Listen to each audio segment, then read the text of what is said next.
My name is Jim Al-Khalili, and I'm a professor of physics at the University of Surrey.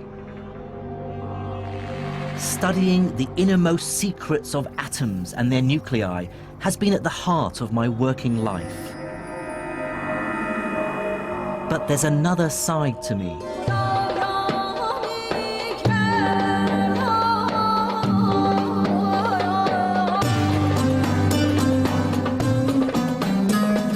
I was born and grew up in Baghdad to an English mother and Iraqi father, but left Iraq with my family in the late 70s when Saddam Hussein came to power. By then, science was already my great passion in life, and as I studied it further, I saw myself fully part of the Western tradition, inspired by names like Newton and Einstein. But buried away was this nagging feeling that I was ignoring part of my own scientific heritage. I still remembered my school days in Iraq and being taught of a golden age of Islamic scholarship, that between the 9th and 12th centuries, a great leap in scientific knowledge took place in Baghdad, Damascus, Cairo, and Cordoba. So I want to unearth this buried history, to discover its great figures and to assess exactly what their contribution to science really was. Are there medieval Muslim scientists who should be spoken of in the same breath as Galileo or Newton or Einstein? And crucially, what is the relationship between science and Islam?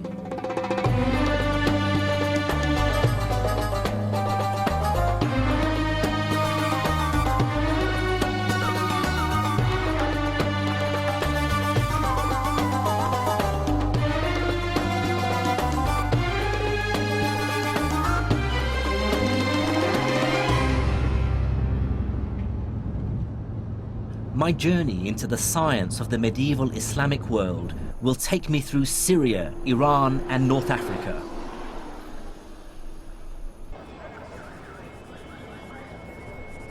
I started in the back streets of the Egyptian capital, Cairo, with the realization that the language of modern science still has many references to its Arabic roots.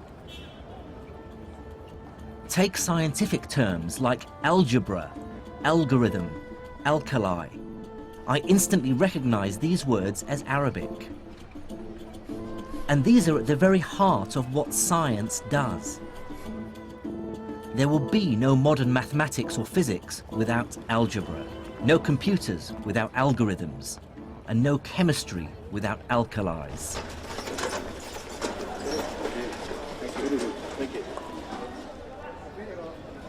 Surprisingly few people in the West today, even scientists, are aware of this medieval Islamic legacy.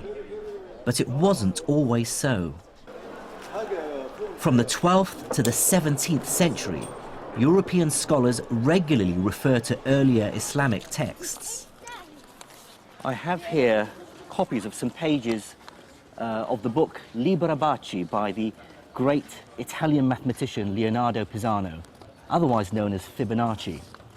What's fascinating is that on page 406 is a reference to an older text called Modum Algebra et al-Muqabala, and in the margin is the name Mahomet, which is the Latinized version of the Arabic name Muhammad.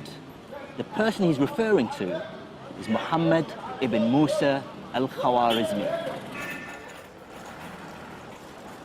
In fact, Arabic names crop up in many medieval European texts on subjects as varied as map-making, optics, and medicine.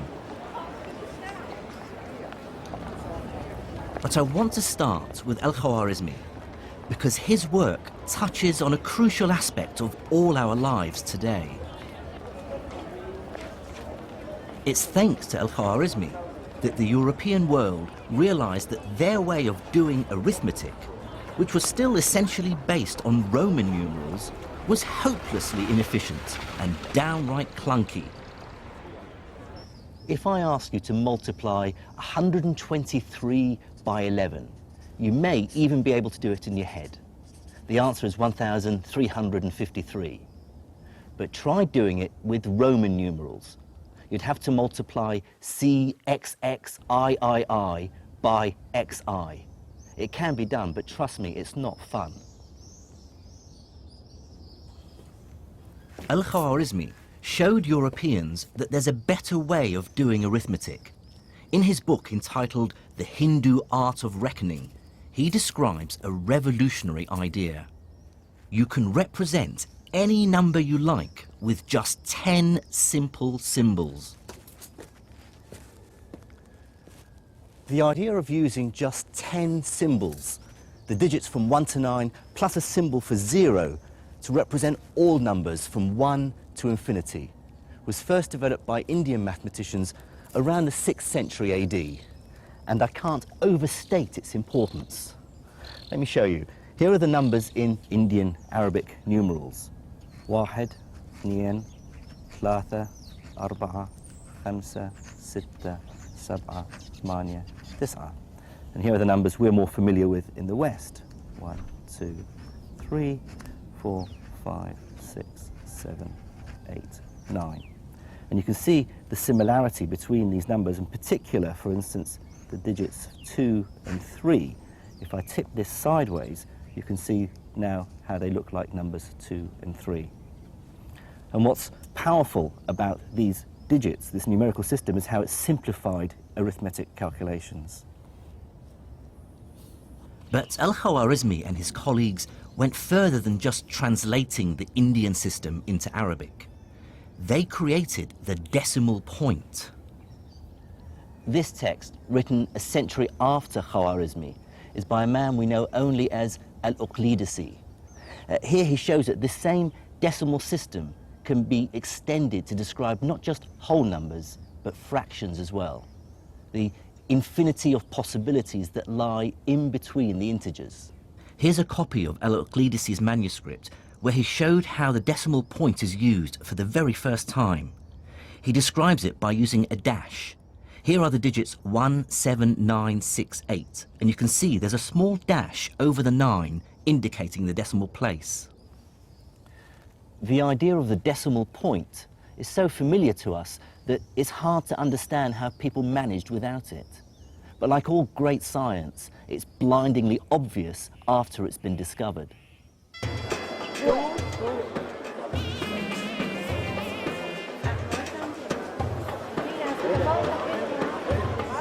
The story of numbers and the decimal point hints that even over 1,000 years ago, science was becoming much more global. Ideas were spreading, emerging out of India, Greece, even China, and cross-fertilizing. And looking on a map that shows where people lived 1,000 years ago gave me my first insight into why medieval Islam would play such an important role in the development of science. Now look at which city lies at the center of the known world, a place where the widest range of peoples and ideas were bound to collide. It's the city where I was born, the capital of the Islamic Empire, Baghdad.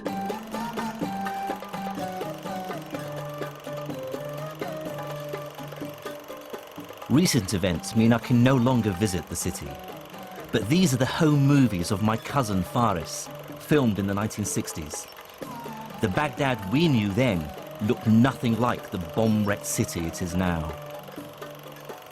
I certainly grew up proud to be associated with one of the world's greatest cities. Baghdad was founded in 762 AD by the Caliph Al-Mansur. His aim was to make it the glorious capital of a brand new empire, united by Islam, the rising religion of the time. The Abbasid caliphs had claimed their right to rule by declaring that they were directly related to the Prophet Muhammad, who had founded the new religion over 100 years earlier.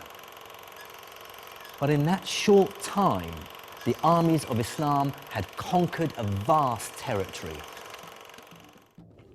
Starting in a small area around Medina, they moved rapidly out of the Arabian Peninsula and within a few decades had taken control of the Levant, North Africa, Spain and Persia. I think one must bear in mind that this is an era in which people actually believed in God, and the dramatic successes of the Arabs as they poured out of Arabia was such that a lot of people did sort of observe and say they must have God on their side, this must be the true God. Some people did convert, or if they didn't convert, they did submit to Arab Muslim political control for that reason.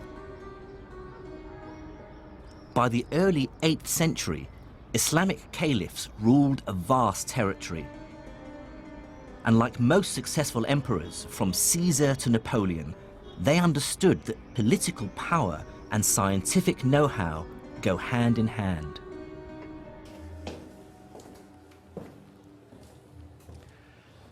There were many reasons for this. Some were practical. Medical knowledge could save lives. Military technology could win wars. Mathematics could help deal with the increasing complexities of the finances of state. And Islam as a religion also played a pivotal role. The Prophet himself had told believers to seek knowledge wherever they could find it, even if they had to go as far as China. And many Muslims, I'm sure, felt that to study and better understand God's creation was in itself a religious duty. But there were also other less edifying motives at play. To many in the ruling elite of the Islamic Empire, knowledge itself had a self-serving purpose, because possessing it was seen as proof of the new empire's superiority over the rest of the world.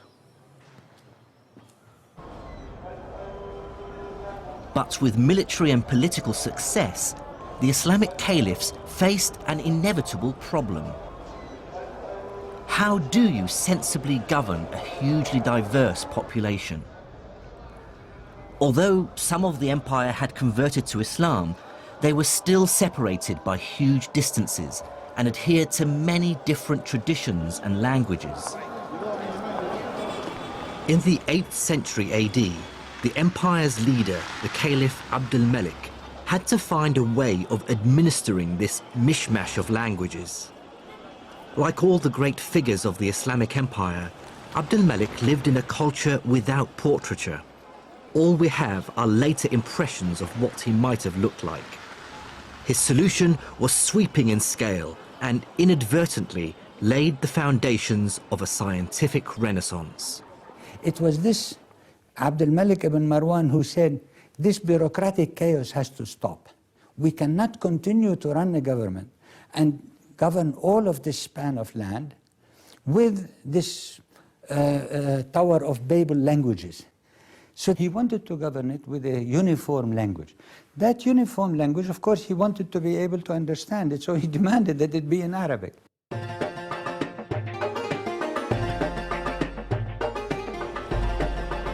But the choice of Arabic as the common language of the empire went beyond administrative convenience.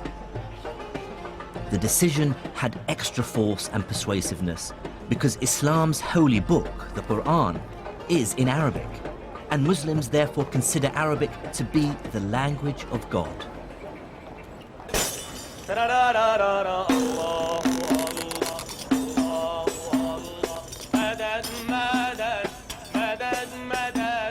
The words of the Quran are so sacred that its text hasn't changed in over 1,400 years. By comparison, English has changed dramatically in just 700 years. To our ears, Chaucer is almost unintelligible, whereas any Quran can be understood by anyone who reads Arabic.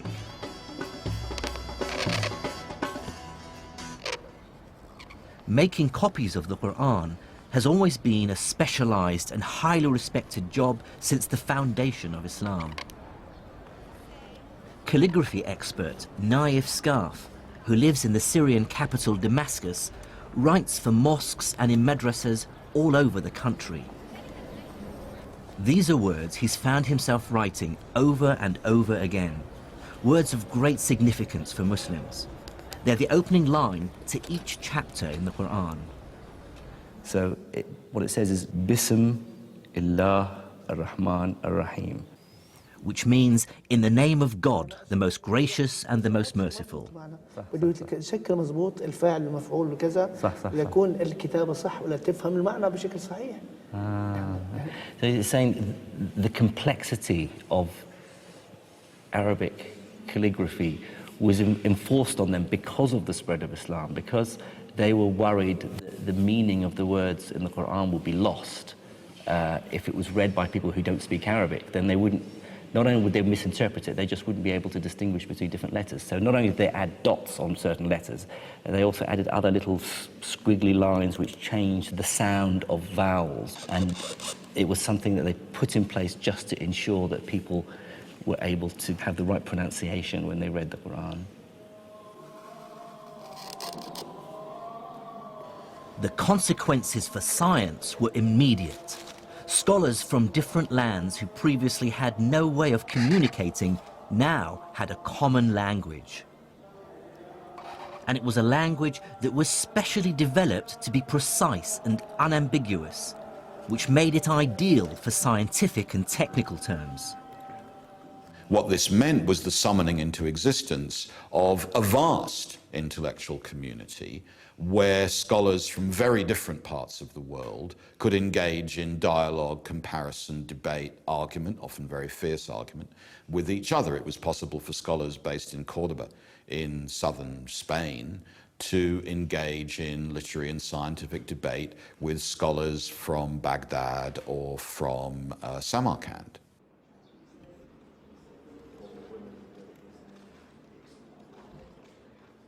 But I can tell you that scholars aren't motivated by the love of knowledge alone. There's nothing like a large hunk of cash to focus the mind. By the early 800s, the ruling elite of the Islamic Empire were pouring money into a truly ambitious project, which was global in scale and which was to have a profound impact on science. It was to scour the libraries of the world for scientific and philosophical manuscripts in any language. Greek, Syriac, Persian, and Sanskrit. Bring them to the empire and translate them into Arabic. This became known as the translation movement.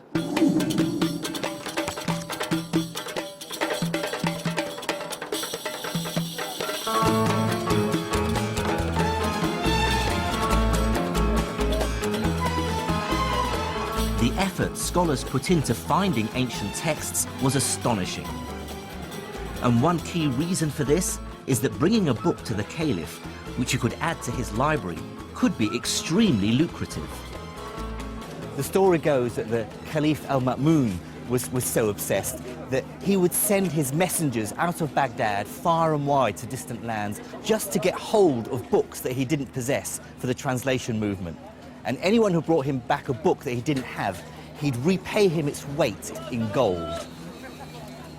To give some sense of the extent of this activity, sort of between 750 and 950, somebody called An-Nadim, who wrote a list of sort of the intelligentsia of the Abbasid era, lists 70 translators. So it was quite a large cohort of people involved in translation, and obviously he only named the well-known. They could get up to 500 gold dinars a month, which is probably around $24,000, which is a huge sum of money for what they were doing. It was a very, very prestigious, well-paid, well-patronized activity. And motivating this global acquisition of knowledge was a pressing practical concern, one that rarely crosses our minds today. This is the new library at Alexandria in Egypt.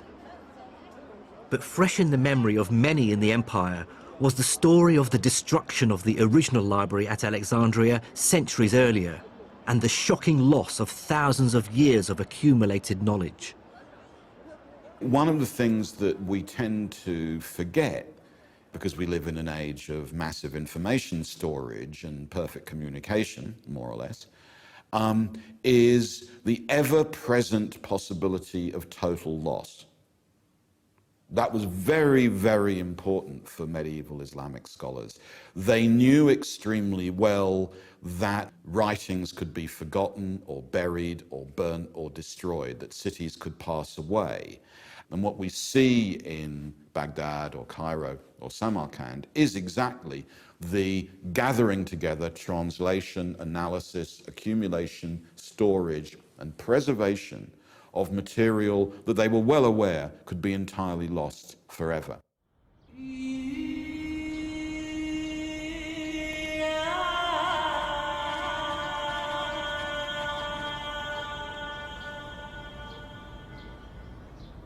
And if there was one branch of knowledge that everyone, from the mighty caliph to the humble trader, wanted to preserve and enhance, it was medicine. These were, after all, times when few lived to old age. Writings from the time remind us that what we might consider a relatively minor infection today could be a death sentence. Religious teachings, then, were not just a source of comfort. They were a constant reminder that we should never give up. In the Hadith, which is the collected sayings of the Prophet Muhammad, it says, "Ma anzala Allahu da'an illa wa anzala lahu dawa'an," which means that God did not send down a disease without also sending down its cure. It's statements like this that lead Muslims, even today, to believe that cures for all diseases are out there somewhere, and that we need to search to find them. To assess how this optimism actually affected Islamic medicine, I met up with Dr. Peter Porman in the Syrian capital, Damascus. He's a leading expert on Islamic medicine who spends much of his time researching here in the Middle East. What people don't realize is that the history of Islamic medicine is really the history of our medicine, because our medicine, the university medicine we used until the 19th century, it was based to a large extent on all this work of these Islamic physicians. Islamic medicine built extensively on the foundations laid by the ancient Greeks. The most highly prized and among the first to be translated into Arabic were the medical manuscripts of the 3rd century Greek physician Galen. Galen believed that a healthy body was one in balance, a balance of 4 types of fluids called humours, which circulate through the body, and any one of which, if out of balance, would cause illness and a change of temperament. The 4 humours were yellow bile, which, if in excess, would cause the patient to become bilious or bad-tempered and nauseous. Blood, too much of which would cause the patient to become sanguine or cheerful and flushed.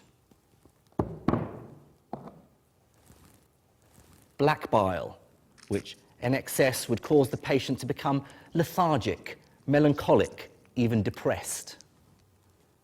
And phlegm, which in excess would cause the patient to become phlegmatic or apathetic and emotionally detached. Galen argued that illnesses are caused by an imbalance in one of the humours, and so the cure lies in draining the body of some of that humour.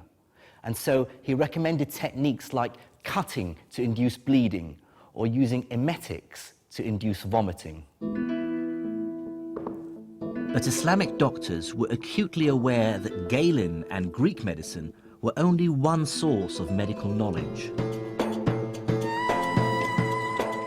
There were other traditions of medicine that they were equally keen to incorporate into their understanding of how the body functioned.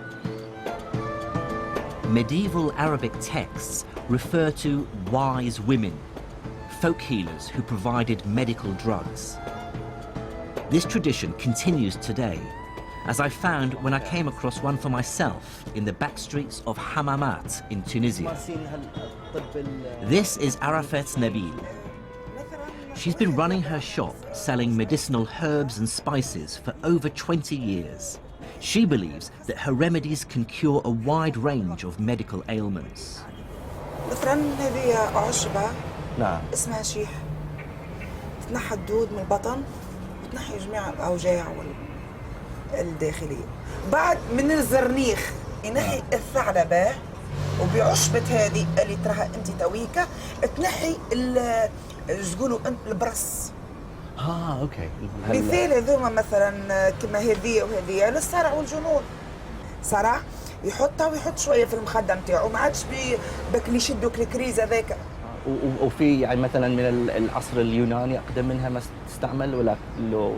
والله اجي نقول لك كل ما هو قديم في الاعشاب انا نتبعه. فهمتني؟ باش نزيد معلومات. In the back streets of Tunisia, this knowledge is still being used. But medieval Islamic doctors were also aware of other traditions of medicine from China and India.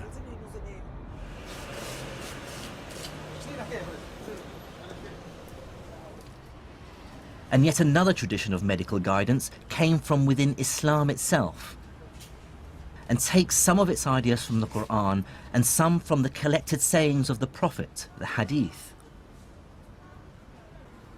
In a bookshop in Monastir in Tunisia, I found a copy of a very popular book, available right across the Islamic world.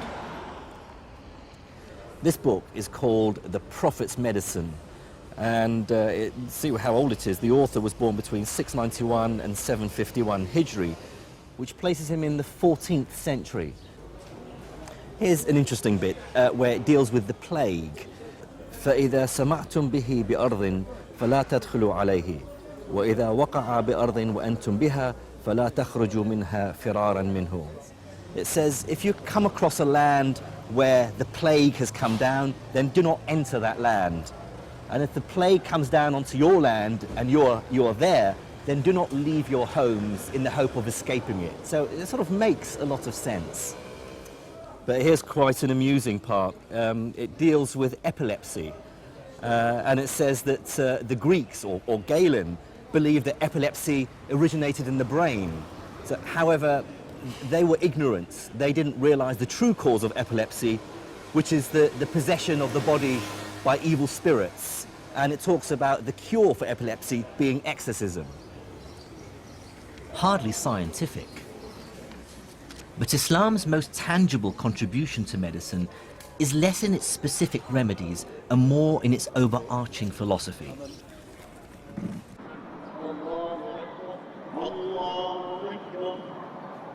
It is, after all, a religion whose central idea is that we should feel compassion for our fellow humans. And accompanied by Dr. Peter Porman, I'm going to see a physical bricks and mortar manifestation of medieval Islamic compassion. This is the Nur al-Din Hospital, the leading hospital of the Islamic Empire, built here in Damascus and now a museum. This was built in the 1150s, 1154, I believe. One of the ideas which are stipulated in Islam is the idea to be charitable, and yes, charity, zakah, yes. Exactly, and it's an obligation to give alms and stuff like that. Yeah. And so, if you're a ruler or if you have a lot of money, what you could do is obviously you could really be charitable, and set up like a nice hospital like this one. And within the hospital, Islam actively encouraged a high degree of religious tolerance, something we take for granted in modern secular society. The hospital was open to all communities, so you would have Christians, you would have Jews, Muslims obviously, maybe other denominations, both as patients and also as practitioners. Like a Christian studies with a Muslim says my best student was a Jew, and so the medicine which was practiced here transcended religion. I mean, typically, how many physicians would there be? Well, it depends. Well, like for certain hospitals, we hear figures of like 24 or 28 physicians. Yes. The physicians would do the rounds in the mornings, you see, do their prescriptions that's the and sort of stuff thing like that. Yeah, hasn't changed over the ages. Yeah. As a result of the translation movement, those physicians now became aware of the latest remedies from as far away as India and China. And as the new drugs filtered in from the rest of the world, hospitals started to set up a new kind of facility within their walls, the pharmacy. So this notion of a pharmacy in a hospital, is that a new innovation? Well, the whole package, certainly, that's new. And what is interesting, if you look for innovation, again, like on the level of pharmacy, if you look at Baghdad or even Damascus, it's at this crossroad of cultures. So loads of new things come in, like musk, for instance, myrobalan, and you have like Indian drugs. There's like an Indian pill, for instance, which is good against headaches and to, bad breath, but also, gives you sexual appetite and stuff like that. So, Cures your headache, gives you fresh breath. Fresh breath. And gives you... increased. And so it's like toothpaste, Viagra and aspirin. That's right, all in one. Fantastic. Yeah. So, well, let's walk in here. Peter wants to show me perhaps the most ghoulish aspect of Islamic medicine, surgery. Here you have like a wonderful illustration. It appears that this is the first anatomical illustration in history. Like you see, it says adala, which means muscle. And so these are like the different muscles which move the eyelids. So it was understood then that the muscles controlled the... Oh, absolutely, the lens in the eye. Yeah, and moved the eyelid and stuff like that. So the other thing which we have here, which is really nice, is I think we have some, like ophthalmological instruments. For instance, it's a hook, could be used, for instance, like to kind of pull back your eyelid, that sort of thing. I mean, these instruments were very useful to the doctor. Although these tools might look crude, eye surgery was one of Islamic medicine's great successes. One innovation was to improve an older technique for curing cataracts called couching, which in their hands had a success rate of over 60%. In a living subject, the cornea would be clear and you'd be able to see the pupil clearly with the cataract sitting behind the pupil, the wide opacity. To see how couching stands the test of time, I'm meeting up with eye surgeon Mr. Vic Sharma. Right, the cataract is the lens inside the eye, which sits behind the pupil. As with time, with age, the lens gets cloudier and cloudier. And that's what is referred to as a cataract. Okay. I've brought along a replica of a medieval couching knife and a description of the treatment by Al-Bukhasis, which is the Latin name for the great 10th century Islamic surgeon Al-Zahrawi. He says you take the couching needle in your right hand, if it be the left eye, and so on, and then thrust the needle firmly in, at the same time rotating it with your hand until it penetrates the white of the eye, and you feel the needle has reached something empty. So he's talking about how to dislodge. Exactly. So, I mean, maybe you can show me. We've got some eyes here. Yep, and I'll certainly give it a shot. And what they would have done would have attempted to go in just by the white of the eye, just at the edge where the cornea is. And then what they are attempting to do is to sweep around, trying to break all those ligaments of that lens and trying to get the lens to drop away from the pupil to allow more light to enter in through the pupil and to brighten the subject's vision. But of course you haven't got the capacity to focus. Oh yeah, you haven't got a lens now, so that was a big problem until people started compensating that with specs later on. Right. What is your feeling about how advanced and successful? Well, they were on the general ballpark. They were at the right place. They were trying to remove the cataract away from the visual axis. They understood the anatomy of the eye. Exactly. They had some understanding of the anatomy of the eye, and that the lens was behind the pupil, and that's what was causing the visual loss. And so removing that, and that general principle is still the same. Right. And there are still accounts of it being used in certain parts of the world presently.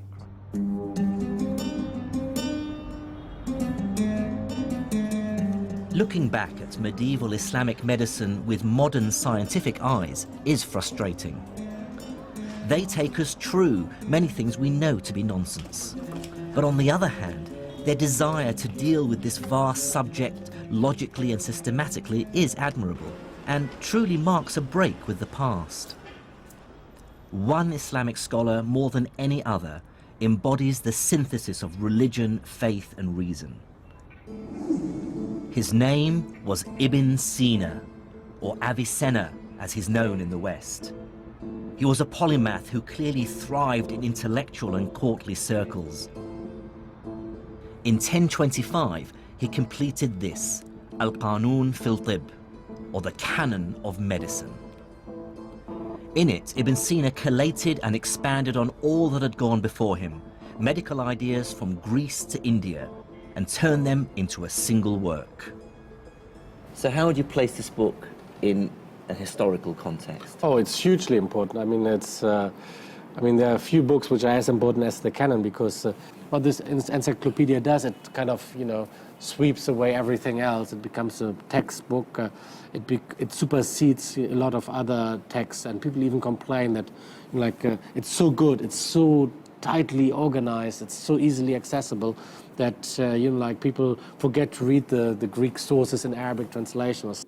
This whole first book, this is the first book, contains what we call the kulliyat, the general principles. So it's all about how the human body works, how diseases work in general. The second book contains diseases, what we sometimes call from tip to toe, like from tip to toe. So he starts with the diseases of the head, and then he moves down, like the eyes, the ears, the nose, the mouth, and normally they end up at the sexual organs, you see. At first sight, the sheer ambition of the 3 volumes is hugely impressive. Here's an attempt at diagnosis and cure for diseases as diverse as depression, meningitis and smallpox. And there's even detailed chapters on more common problems. So, for instance, here you have headaches. So different kinds of headaches. في العلاج الصداع الحادث عن الروائح الطيبة. So headaches caused by pleasant, fragrant smells. And then he's also got al-hadith min al-khimar, so hangovers. Different kinds of jima. You can get headache from sex. Is that right? Well, hasn't happened to me yet, but let's see. So, the treatment of headache caused by sex. ويجب لمن يعتريه ذلك عقب الجماع وبامتلاء أن يبدأ بالفast. So if somebody is befallen by, suffers from a headache after sex, and he also has a repletion, so he has too many superfluities or something like that, so يجب أن يبدأ بالفast. One has to first resort to venesection or bloodletting. ثم بالإسهال, and then you should use purging. In وجب كل واحد منهما. For both of them, bloodletting and purging are necessary. A lot of the stuff in here sounds like nonsense, of course, because this is not modern medicine. No, it's not. So how long was this taken seriously? Well, the fundamental ideas contained here about how the body works, they hadn't changed until the early 19th century. There was progress, obviously, on certain levels, but the essence was the same. And then came the big break with the discovery of bacteria and viruses and things like that. And from the second half of the 19th century onward, medicine was totally revolutionized. Ibn Sina's Canon of Medicine is a landmark in the history of the subject. Although much of the medical science it espouses we know now to be terribly misguided, its value lies in accumulating the best knowledge in the world at the time into one accessible, organized text. The Canon would give future generations something to rewrite.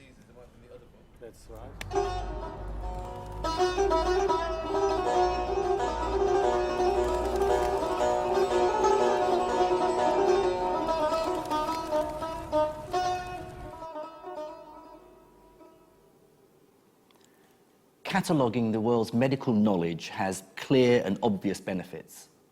But the Islamic Empire's obsession to uncover the knowledge of the ancients went beyond practical matters like medicine. Many, like the Caliph al-Ma'mun, believed that the people of antiquity possessed dark, even magical powers. And what's more, new evidence is coming to light to show just how hard Islamic scientists worked to rediscover them.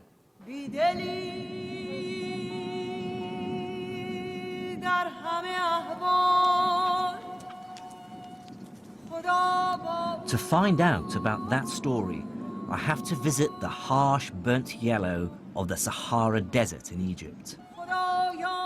There I am to meet an academic who wants to show me how the translation movement took the Arabs to Egypt on a quest to break a code, which they thought hid the secret of the dark art of alchemy.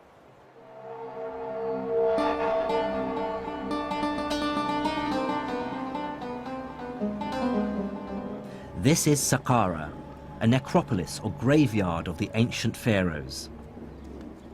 Over a 10-acre site, it's a collection of burial chambers and step pyramids that were built in the 3rd millennium before Christ.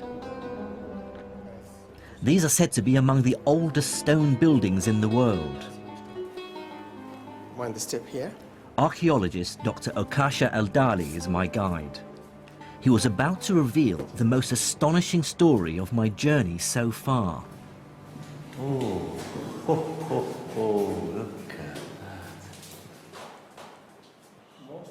Like most people, I believed that Egyptian hieroglyphs had remained completely undeciphered until the 19th century. Then came the chance discovery of the famous Rosetta Stone. This stone had the same inscription written in both hieroglyphs and Greek.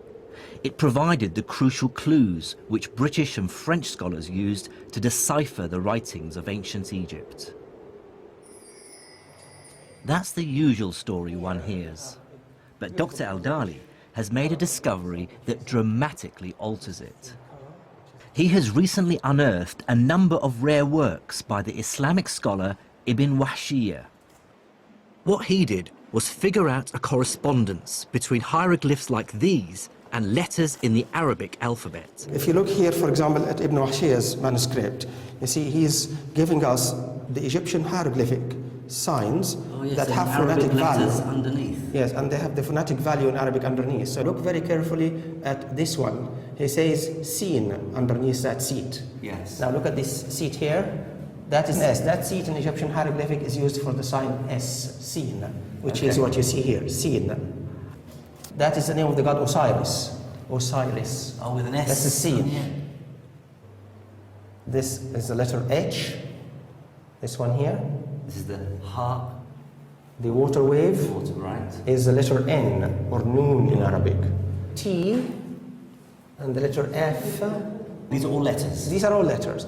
But then he realized... But how did he decipher the hieroglyphs? The one good thing about the early Arab scholars was their ability to link ancient Egyptian language, we call hieroglyphic, to link it with their own contemporary Coptic.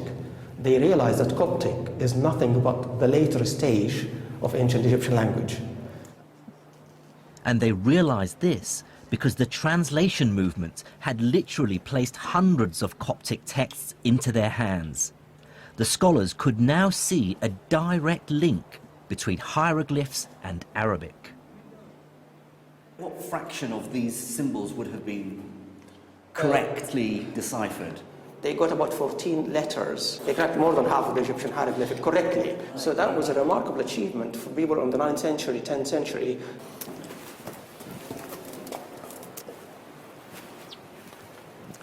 Well, that's probably the biggest revelation for me so far on my travels, that Egyptology didn't begin in the 19th century.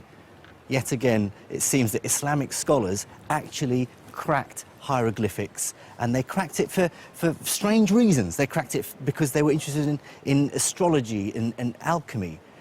But here is another example of this amazing translation movement. They weren't just translating Greek and Indian and Persian texts, they were translating Egyptian hieroglyphics as well. Absolutely incredible. Unfortunately for the Caliph Al-Ma'mun, the hieroglyphs contained no alchemical secrets.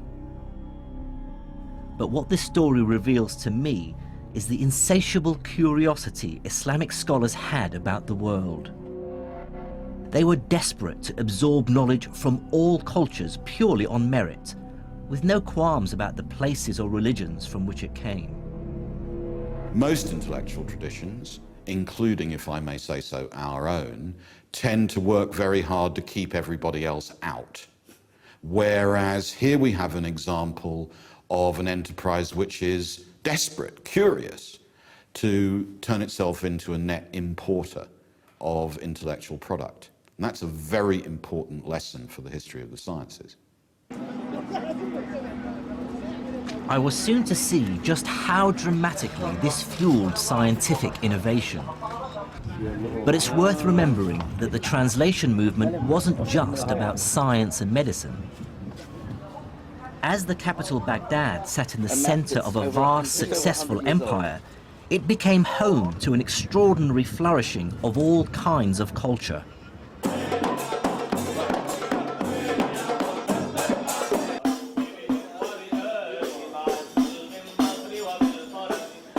For this is the time described by 1001 Nights, of great and generous caliphs, magic carpets, great journeys, but also ambitious buildings, music, dance, storytellers, and the arts.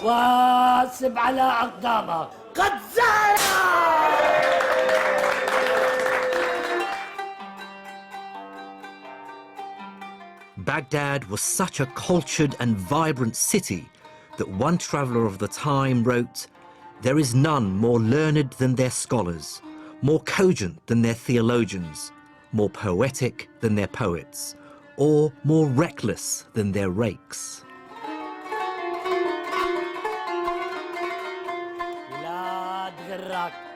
It really must have felt like Baghdad and the Arabic Empire were the world leaders in civilization and culture.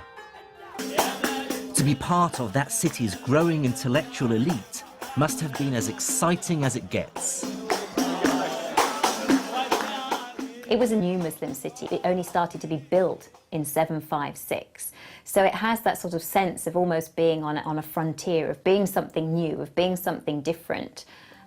It was full of courtiers, it was full of sort of nouveau riche individuals who were trying to make their way at the Abbasid court. And it is the sort of a place, if you like, where innovation is valued and appreciated. At the heart of the city's intellectual life was a system called the Majlis. Now, the word Majlis could probably best be translated as salon or talking house. In 9th century Baghdad, what this meant was that the city's elite, the caliph, his courtiers, generals, and the aristocracy, would hold regular meetings, you might call them seminars or discussions, during which the city's cleverest men, the philosophers, theologians, astronomers, and logicians, would gather to discuss and debate their ideas. It was not the case that people were expected to adhere to a particular line or adopt a particular religion. They were allowed to express their own sentiments and their own views very freely. The point was that they should do so in elegant Arabic and a good logical reasoning. The effect of the Majlis was to create a heady mix of money and brains, with the best minds in the empire swapping ideas while simultaneously engaged in fierce competition for patronage. It's at this point my investigation into the first wave of Islamic science returns me to the man we first met at the beginning of this story in the back streets of Cairo, the great mathematician who brought the West the decimal system. Out of the very heart of this intellectual whirlwind came Al-Khwarizmi, mathematician, astronomer, courtier, and favorite of the Caliph Al-Ma'mun, who was a product of his age, an immigrant from eastern Persia into Baghdad, surrounded by books, well-versed in learning from Greece, Persia, India, and China, and fearless in his thinking. Al-Khwarizmi brought together two very different mathematical traditions and synthesized them into something new. The capacity to have on your desk simultaneously two very different kinds of mathematics presses on models of what counts as calculation, what counts as measurement, and I think accelerates the process of intellectual change. The first of these traditions came from the Greek-speaking world. Greek mathematics dealt mainly with geometry, the science of shapes like triangles, circles, and polygons, and how to calculate area and volume. The other great mathematical tradition Al-Khwarizmi inherited came from India. They'd invented the 10-symbol decimal system, which made calculating much simpler. Thanks to the translation movement, Al-Khwarizmi was in the astonishingly lucky position of having access to both Greek and Indian mathematical traditions. He was able to combine geometrical intuition with arithmetic precision, Greek pictures and Indian symbols, inspiring a new form of mathematical thinking that today we call algebra. As a physicist, I've spent much of my life doing algebra, and I can't overstate its importance in science. But it is a strange idea. I remember being perplexed when my math teacher first started talking about mathematics not using numbers, but with symbols like X and Y. It's an incredibly liberating idea because it allows you to solve problems without getting bogged down in messy numerical calculations. So we have here this priceless manuscript, Kitab Al-Khwarizmi, Al-Khwarizmi's book, and Professor Ian Stewart has studied algebra for much of his working life. Together, we looked at an early copy of the book in which the idea really took form. I see here, although it's written sort of in the margin, the title of the book, Al-Jabr wal-Muqabala. So that's the first time the word Al-Jabr appears. Algebra. Algebra, that's where our word algebra comes from. Now, what I found very early on is that he said, I discovered that people require three kinds of numbers, judur wa amwal wa adad, so roots, squares, and numbers. So what is he trying to do here? This is what we would now call x and x squared. This is quadratic equations. This really is algebra. So he's setting you up for a book about how to solve equations by algebraic methods. Okay, now quadratic equations I thought were around and being solved long before Al-Khwarizmi, back to Babylonian times. So, what's the big deal about this book? It's the point of view. He treats root and square as if they're objects in their own right. They're not just some number that we're trying to find out. They're a process you apply. What Al-Khwarizmi is thinking of is square means take the root and multiply by itself. And that recipe is true whatever the root might be. If it's 5, it's 5 times 5, it's 25. If it's 3, it's 3 times 3. He's giving you a general recipe, now called an algorithm, after him. The algorithm comes from... It comes from... It's another word that comes from Al-Khwarizmi, yes. Now, he talks about this procedure here on the next page. You take the number multiplying the root, and then you halve it, and then you multiply it by itself. Then you add it to the other number and take the square root. That's the algorithm, is it? That's right, and this is where you see the difference, because previous writers on the subject would have said things like, take half of 10, which is 5, square that, which is 25, and then they do another problem, take half of 12, which is 6, square that, which is 36, and they'd run you through this same process over and over again with different numbers, and it would be up to you to infer how to do it on the next problem. But he doesn't do that. He doesn't do that. He says, take half the root. Whatever the root is, take half the root. So half the root is actually an object. If the root is an object, half the root is an object. So you don't have to have in your mind what that root stands for. You can forget about what it stands for. When you come to square it, you just know, okay, I should square this thing. I don't care what the thing is. So you abandon temporarily this link with specific numbers, manipulate the new objects according to the rules that his book is explaining, and then the numbers that these objects represent in your particular problem will miraculously appear at the end, and you'll end up with x equals 3, or whatever it is. So how revolutionary do you regard Al-Khwarizmi's work?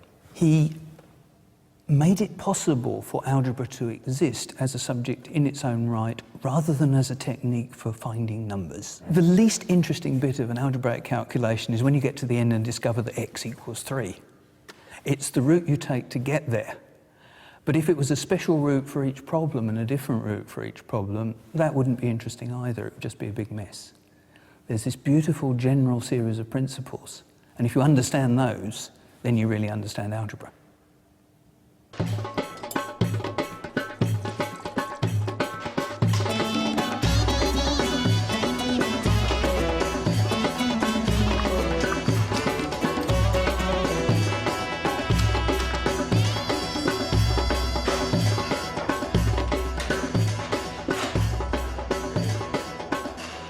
what is the true global importance of algebra? It's been used throughout the ages to solve all sorts of problems.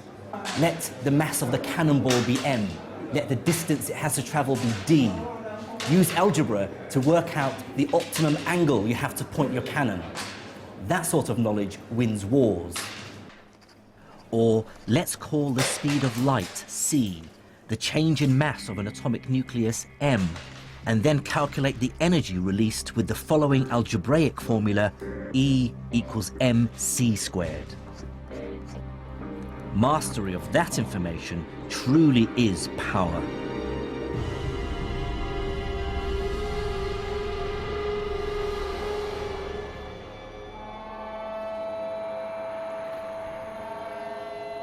Algebra has helped create the modern world. Our science is unimaginable without it.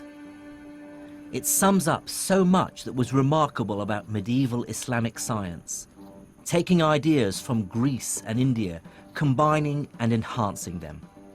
Similarly, modern medicine owes a considerable debt to the work of the Islamic physicians.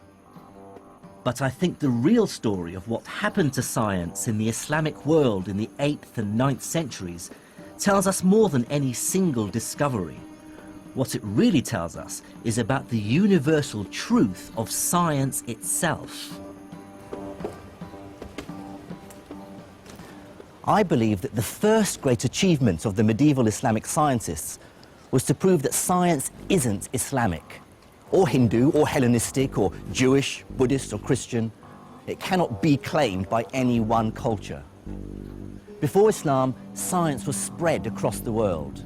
But the scholars of medieval Islam pieced together this giant scientific jigsaw by absorbing knowledge that had originated from far beyond their own empire's borders.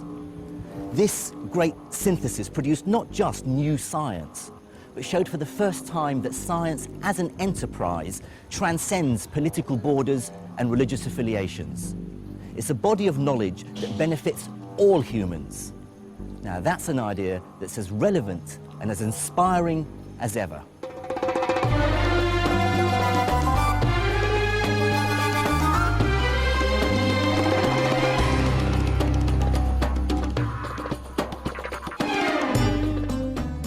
In the next episode, I investigate how one of the most important ideas in the world arose in the Islamic Empire.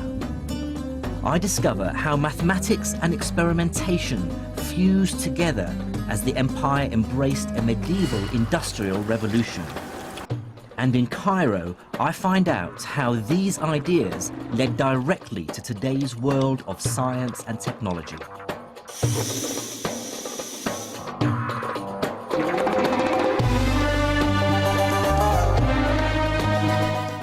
Science and Islam continues next Monday night at 11:25.